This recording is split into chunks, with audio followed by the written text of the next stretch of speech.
Sampai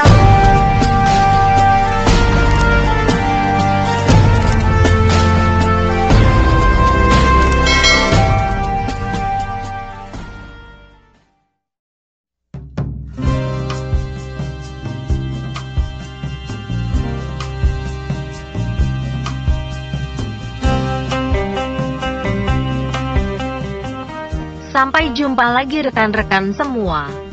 Kali ini kita sampai pada episode 133. Namun sebelumnya admin berharap semoga rekan-rekan semua senantiasa sehat dan dilimpahkan rezekinya. Salam persahabatan juga untuk para rekan semua dimanapun Anda berada. Dan bagi para sahabat yang belum subscribe, silahkan subscribe dulu ya. Yuk dukung channel ini supaya bisa berkembang. Pada kesempatan ini admin memohon maaf kepada rekan-rekan jika terjadi banyak kekurangan pada cerita ini. Pada episode yang lalu diceritakan, Andi yang pagi itu hendak masuk ke perusahaan yang dipimpin Pak Tony kali ini dipersulit oleh satpam yang ada di pos keamanan perusahaan tersebut.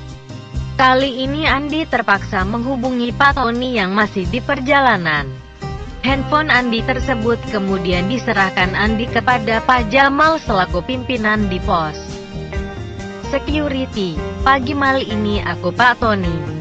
Mal tolong tamuku biar masuk dan kamu tunjukkan ruang lobi biar dia menungguku di sana ya. Aku sebentar lagi sampai kok Mal. Oh ya Mal, nama tamuku itu Andi ya Mal. Kamu jangan salah orang, dan kamu jangan persulit ya Mal. Itulah kata Pak Tony telepon. Dan kemudian telepon tersebut ditutup oleh Pak Tony. Kini Pak Jamal sudah tidak bisa lagi beralasan untuk menolak Andi karena pimpinan utama di perusahaan tersebut sudah berkata seperti itu. Mari Mas, saya antar ke ruang lobi saja. Nanti Mas Andi silahkan menunggu di sana. Mas, maaf saya bukannya mempersulit Masnya ya. Sebagai seorang security saya harus hati-hati karena saya takut disalahkan oleh atasan saya. Mas, kata Pak Jamal kepada Andi. Dan menapati kata-kata Pak Jamal tersebut Andi kemudian berkata, baik Pak, tidak apa-apa Pak. Saya paham kok, kata Andi kemudian. Kini Andi kemudian diantar oleh Pak Jamal dan telah sampai di lobi perusahaan. Dan Andi kemudian duduk di salah satu ruang tunggu yang ada di lobi perusahaan tersebut.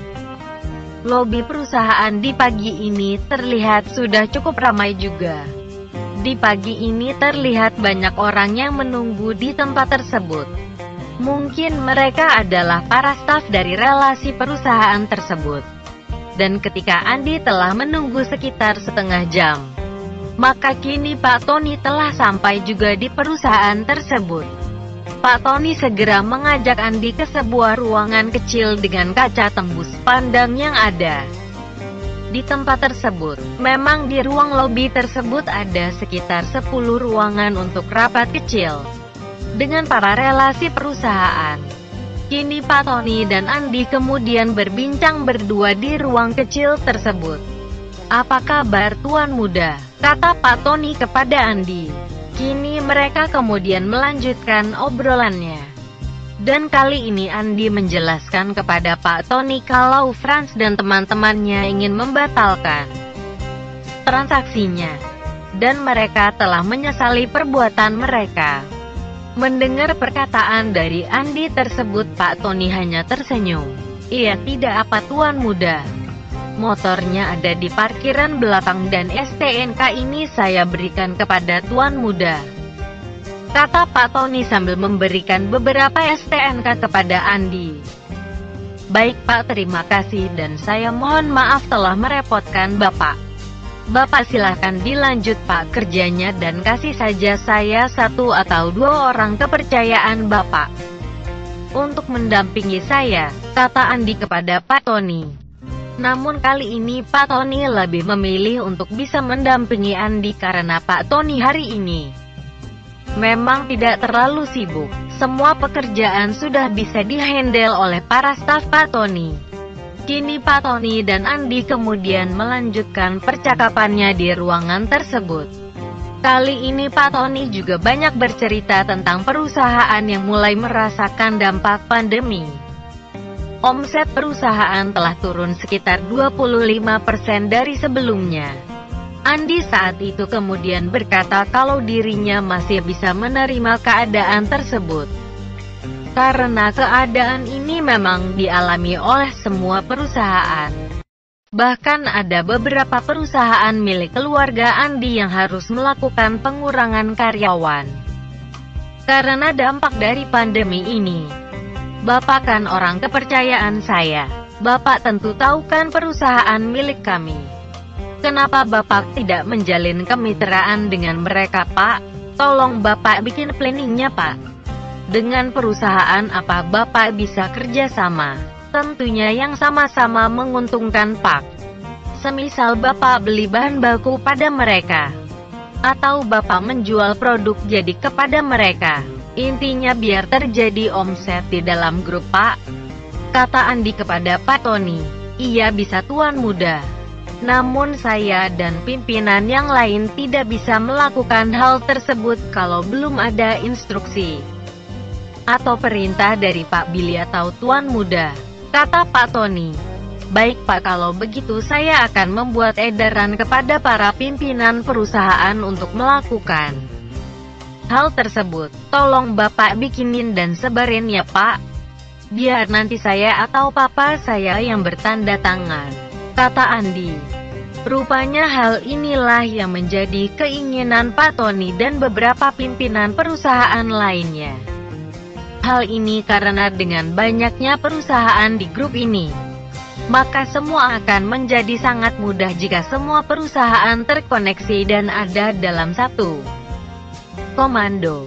Hal tersebut karena mereka bisa saling mengisi dan saling melengkapi antara perusahaan yang satu dengan perusahaan yang lainnya. Atau istilahnya semua perusahaan sama-sama menopang beban.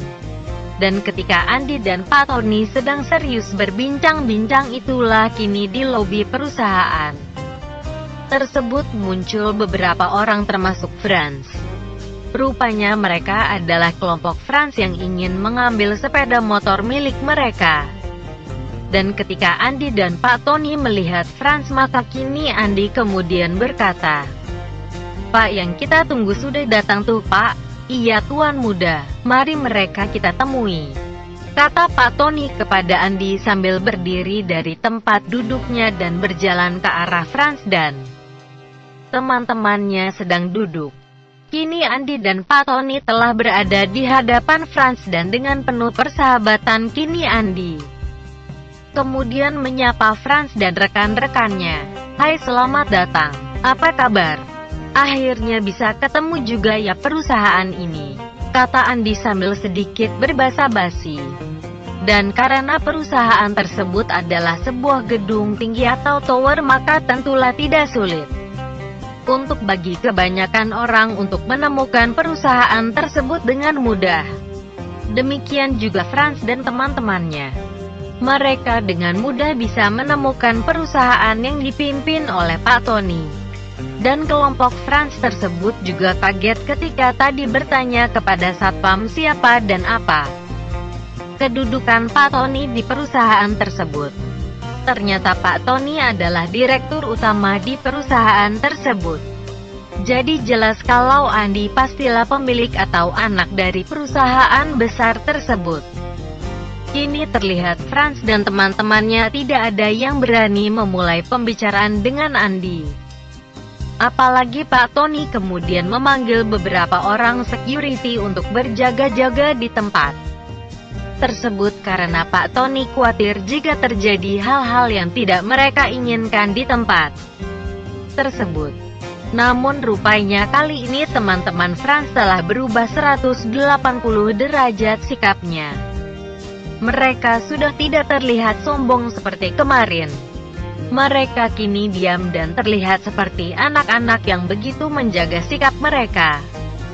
Kini Andi kemudian melanjutkan pembicaraannya. Bagaimana Franz, tolong disampaikan lagi maksud kamu datang ke sini Franz, mumpung ini semua berkumpul. Mendengar kata-kata dari Andi tersebut, kini Franz kemudian berkata kalau dia dan teman-temannya ingin membatalkan penjualan motor mereka karena saat ini mereka terus ditanya oleh orang tua mereka tentang keberadaan motor-motor tersebut. Dan Franz juga berkata jika dia harus mengembalikan 100 juta maka mereka tidak siap dengan dananya. Franz dan rekan-rekannya kemudian meminta kebijaksanaan dari Andi. Andi kemudian berkata kembali kepada Franz dan rekan-rekannya, sebenarnya aku bisa saja kasih kebijaksanaan kepada kalian, tapi ini aku ingatkan. Tolong kalian ke depannya hati-hati. Kalian jangan merasa paling hebat dan dengan mudah menghina orang lain. Kalau begini kan kalian malu. Sudah menghina orang lain tapi kalian sendiri tidak punya kemampuan apa-apa, bahkan keluar uang 100 juta berlima saja kalian tidak mampu. Kalau aku bilang kalian ini memalukan, istilahnya kalian ini besar mulut doang. Kata Andi masih terlihat sedikit emosi. Franz dan beberapa temannya hanya terdiam. Kini Pak Tony kemudian berkata, Tuan muda, kita sebaiknya tidak menghabiskan waktu untuk anak-anak ini. Silahkan Tuan muda selesaikan secepatnya, kata Pak Tony kepada Andi. Baik Pak, saya juga rugi menghabiskan waktu dengan anak-anak ini. Franz dan teman-temannya saat itu merasa dihina oleh Andi dan Pak Tony, namun mereka tidak bisa berbuat apapun. Dan kini mereka berpikir mungkin ini juga yang dirasakan Andi ketika mereka hina dan mereka rendahkan kemarin. Kali ini mereka merasa kalau mereka salah orang telah menghina Andi dan inilah akibat yang harus mereka tanggung. Mereka direndahkan dan dihina oleh pemuda tersebut.